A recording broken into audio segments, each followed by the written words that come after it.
गुणकारी आवळा ज्यूस अगदी मस्त आणि खूप खट्ट-मिठ्ठ बनतं बरं का, अगदी साध्या सोप्या पद्धतीने.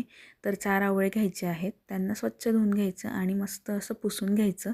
त्याच्यानंतर ना पुसून झाल्यावर काय करायचं, सुरीने बारीक कापून घ्यायचे. म्हणजे खूप जास्त किसून वगैरे घ्यायचं नाही, तर सुरीने बारीक-बारीक काप करून घ्यायचे आणि हे सगळे जे काप आहेत ना, ते मिक्सरमधनं तुम्ही दळून घ्यायचे. आता 4 खापा करू शकतात किंवा तुम्ही डायरेक्टली असं किसून पण दळू शकतात, पण मला असं कापलेलं आवडतं. हे कापल्यानंतर याच्यामध्ये आपल्याला फक्त आवळाच घालायचा आहे. ऑप्शनल आहे की तुम्ही कढीपत्ता, अद्रक वगैरे पण घालू शकतात, पण मला ते आवडत नाही. मला ओरिजिनल आवळ्याची चव हवी असते, म्हणून मी जास्त काहीच घालत नाही याच्यामध्ये. त्याच्यानंतर ना थोडंसं पाणी टाकून ना हे दळून घ्यायचं. आता तुम्हाला कितपत ज्यूस हवा आहे, अर्धा ग्लास, पूर्ण ग्लास, त्याच्या हिशोबाने पाणी टाका.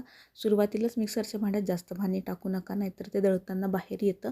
थोडं पाणी टाका. नंतर तुम्ही जेव्हा तो जो चौथा बनतो ना त्याचा, असं म्हणजे ही जी प्युरी बनते ना, ती प्युरी गाळताना थोडं थोडं पाणी टाकून त्याची जी क्वांटिटी आहे आवळा ज्यूसची, ती क्वांटिटी तुम्ही वाढवू शकतात. आता हे दळून झाल्यानंतर एक चहा गाळीची गाळणी घ्या किंवा एखादी सुती कापड घ्या आणि त्याच्यातनं आहे ना हे सगळं छान मस्त असं गाळून घ्यायचं. त्याच्यानंतर याच्यामध्ये आपल्याला फक्त 2 एक्स्ट्राचे इन्ग्रेडियंट्स मी टाकते आहे, जे की आहे एक काळी मिरी पावडर आणि दुसरं जे आहे ते म्हणजे काळं मीठ. तुम्ही साधं मीठसुद्धा वापरू शकतात आणि काळी मिरी पावडर जर आवडत नसेल तर तीच तुम्ही स्किप करू शकतात, पण मीठ तुम्ही टाका. आणि त्याच्यानंतर सगळं जे आहे ते मस्त असं मिक्स करून घ्यायचं आणि जो आवळा ज्यूस आहे तो एन्जॉय करून घ्यायचा. इतका छान लागतो आणि खूप बहुगुणी आहे.